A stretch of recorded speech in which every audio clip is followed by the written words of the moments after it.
The English army was a ghost of itself, starving, trapped, and facing a 6-to-1 disadvantage.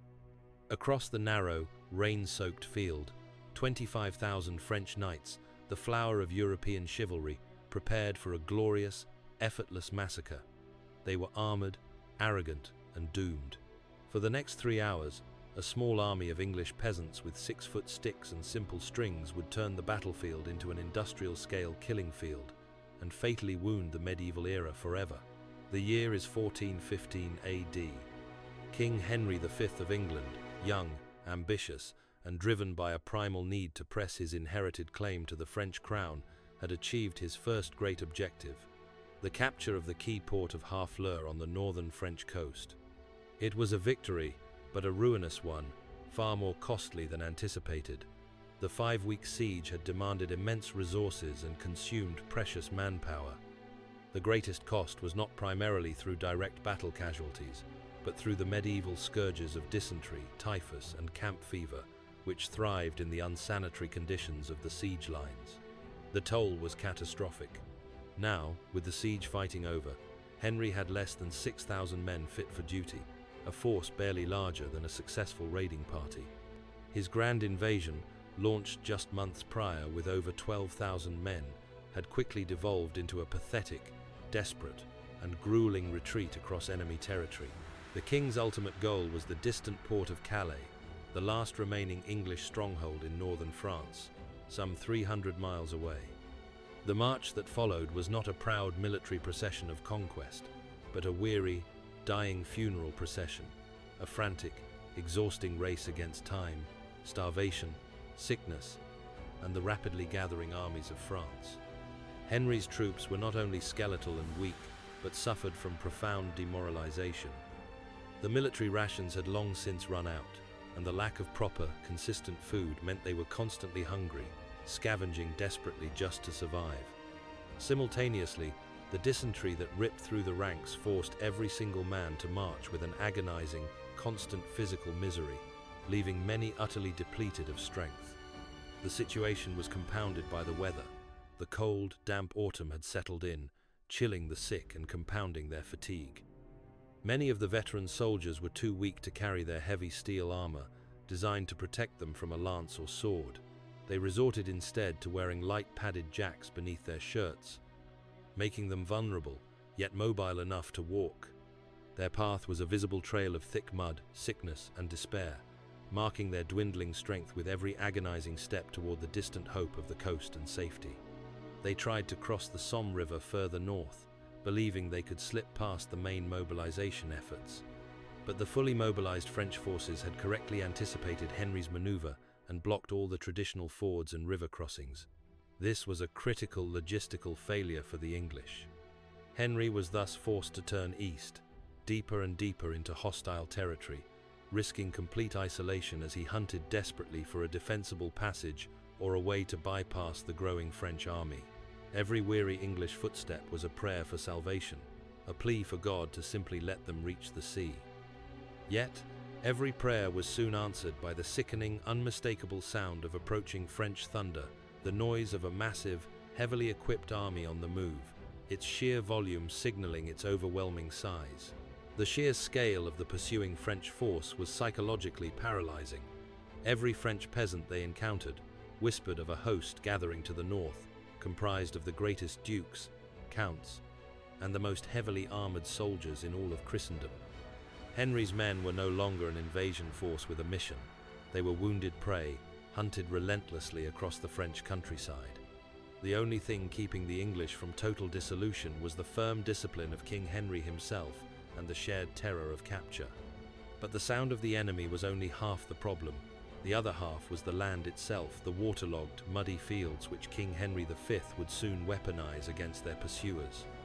The contrast in motivation between the two armies was absolute and stark, reflecting a difference in class and expectation. The English were fighting purely for their lives, for a simple chance to see their homes and families again, clinging to the grim, survivalist discipline imposed by their strict king. They had nothing to lose but their lives. The French, conversely, were fighting for glory, honor, and the immense profits of ransom. Their commanders did not merely want to win, they openly boasted they would capture King Henry V alive, claim a king's ransom so enormous it would bankrupt England, and then gorge themselves on the plunder of his army and baggage train. Their enormous numbers and hereditary titles bred a collective, blinding arrogance, an absolute certainty that this encounter would be less a battle and more a casual, effortless massacre, a mere roundup of sick, half-starved Englishmen whose fighting spirit had long evaporated. The French believed the field was theirs before a single arrow flew. Henry's only remaining hope was to reach the safety of Calais. But, late on October 24th, a French herald confirmed their worst fear.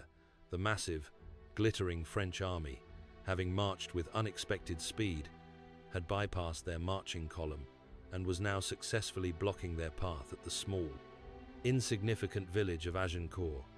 The desperate, months-long march was abruptly over. The ghost army was trapped between the Somme and the overwhelming French host. Yet, the French arrogance that sealed the English fate would prove to be the one and only thing that could save them. The night before the battle was pure, cold, agonizing misery. The English army spent it sleeplessly, huddled together for warmth, drenched by a freezing, relentless autumn rain that turned the entire landscape to sludge. The mental burden was immense. They confessed their sins to the few remaining priests, exchanged last prayers, meticulously prepared their simple weapons, and resigned themselves to the seemingly inevitable, doomed fate that awaited them in the morning light. Their preparations were simple, sharpening stakes and checking bowstrings. Across the narrow, waterlogged clearing, the French host was a spectacular, terrifying tide of metal. Estimates placed their number conservatively between 20,000 and 30,000 men, absolutely dwarfing Henry's weary force of about 6,000.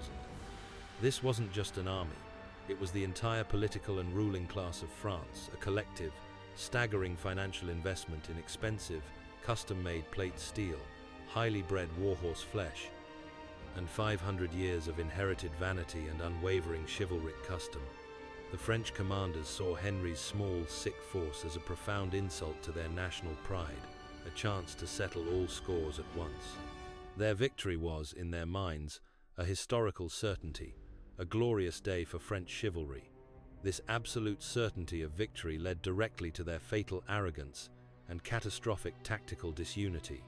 French commanders, obsessed with securing personal glory and the prestige of a front-line position, began squabbling bitterly over who would stand in the first line, who would get the most glory, and who would receive the richest ransoms from the captured English nobles. They fatally ignored the crucial tactical lessons of past defeats against English longbowmen, choosing instead to prioritize a massed, glorious, old-fashioned cavalry charge that was utterly unsuited to the specific, disastrous terrain they occupied. They believed their sheer numbers and superior, flawless armor would carry the day, regardless of conditions or proper strategy. This internal rivalry was a poison. The trap that awaited them was the physical battlefield itself, a tactical detail overlooked entirely by the prideful French, who expected a grand, open-field engagement. Agincourt was not a vast, open plain suitable for maneuvering 20,000 men. It was a narrow clearing positioned between two dense, ancient medieval woods, the woods of Azincourt and Tramcourt. The space between the trees measured roughly 900 meters at its widest. The English, under Henry's shrewd direction, deployed their men-at-arms in the center, flanked by their thousands of archers, who deliberately advanced their lines to the narrowest point of the field. This tactical action dramatically shrank the usable front to only about 300 meters, a perfect, inescapable bottleneck. The French army was designed for wide, glorious maneuver, but Henry V made sure they had none of the necessary space or firm ground to achieve the required shock. Crucially, the days of freezing, relentless rain had transformed the recently plowed farmland into a deadly, inescapable obstacle. The ground beneath the feet of the French troops was not merely damp earth, it was a deep, boot-sucking, energy-sapping quagmire, a foot of thick, clinging mud that swallowed boots and horse hooves. The entire French strategy depended on explosive momentum, on the shock of a massive, coordinated charge that would break the English line immediately. The heavy, sucking mud, however, would negate this advantage entirely, forcing the French to struggle and slog for every inch of ground and turning the earth itself into a devastating, hidden accomplice for the English defense. It was a trap the French walked into willingly, convinced their heavy steel was invincible and their sheer numbers negated all tactical concerns. The two forces stood grimly arrayed against each other, separated by the sodden field. The French massed their heavy cavalry and dismounted men-at-arms in 3 deep, cumbersome and increasingly impatient lines, packed shoulder to shoulder. The English force was simple, a small center line of heavily armored men-at-arms, backed up and protected by 5,000 archers, most of whom were unarmored English yeomen, the common men of England, armed only with wood and string. The archers, however, carried their simple but deadly tool, the 6-foot-long English longbow. If you're finding this narrative of sheer survival and tactical genius intriguing, please subscribe to the channel. We dive into the most pivotal moments in history every week. As a heavy, cold mist finally began to lift at dawn on October 25th, it amplified the psychological tension of the standoff. The French were eager but immobile, their nobility still waiting hours for a definitive battle order that never came from a unified command. The English were utterly exhausted, vastly outnumbered and freezing, but their discipline remained absolute, a grim, quiet determination to survive. Henry V realized the immediate danger was not imminent battle, but a slower death by starvation, attrition, and disease in the open field, as his supply lines were non-existent. He could not afford to wait for the French to gain further confidence or receive more reinforcements, nor could he retreat. He had to force the issue, to turn the standoff into a fight on his own, impossible terms. In a defining moment of tactical genius and sheer, unwavering courage, an act that defined the entire battle, Henry V gave the simple, shocking order: advance. His exhausted, outnumbered army moved forward 300 yards into the narrow field, deliberately closing the gap. The French expected a defensive line, but Henry was eliminating the precious space the French needed to build the explosive momentum of a cavalry charge. The enemy would now have to begin their run from a relative standstill, through thick, clinging mud, significantly reducing their impact velocity and cohesion. It was a magnificent bluff, an act of supreme courage, and the single most important tactical decision of the day, forcing the engagement at the point and time of his choosing.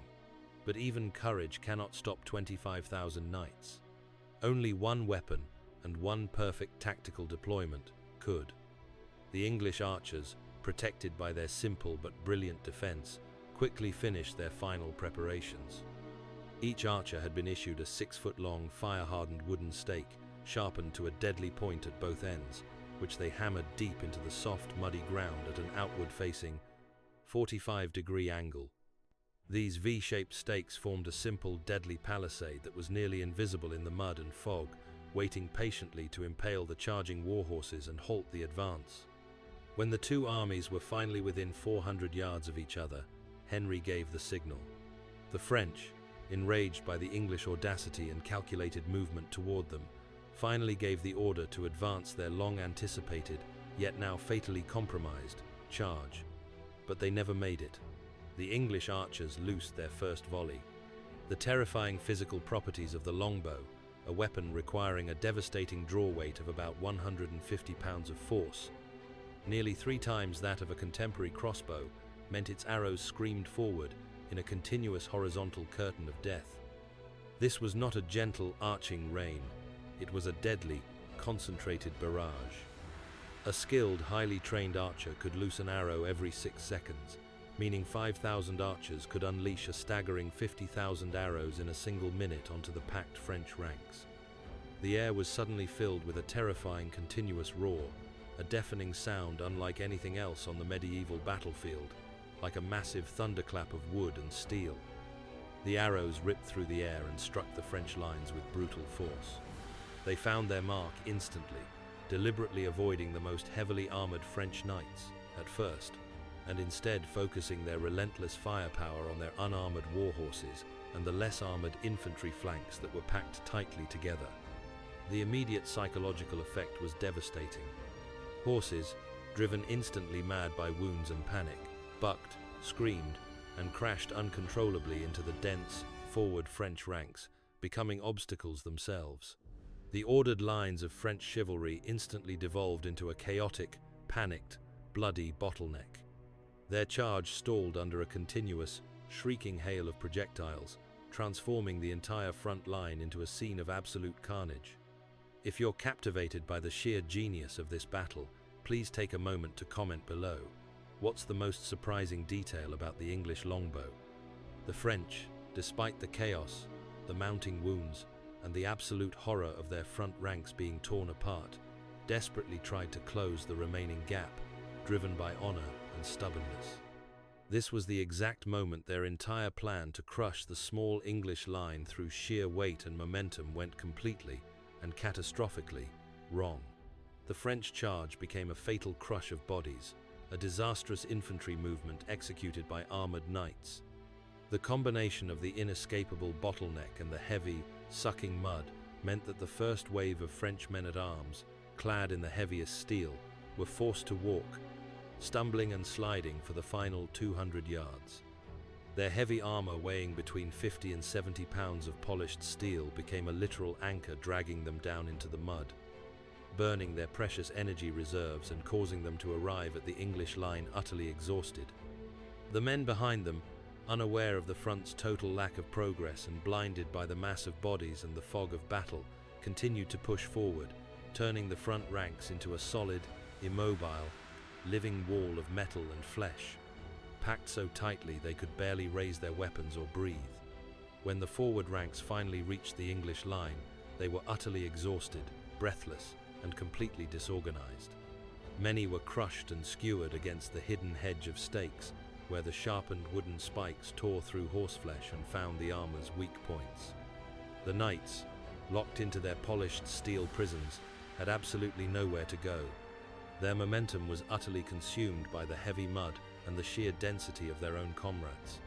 Chivalry was choked to death by physics. The conditions in the bottleneck were horrific and unique to the medieval era. Men were falling uncontrollably in the deep churned mud.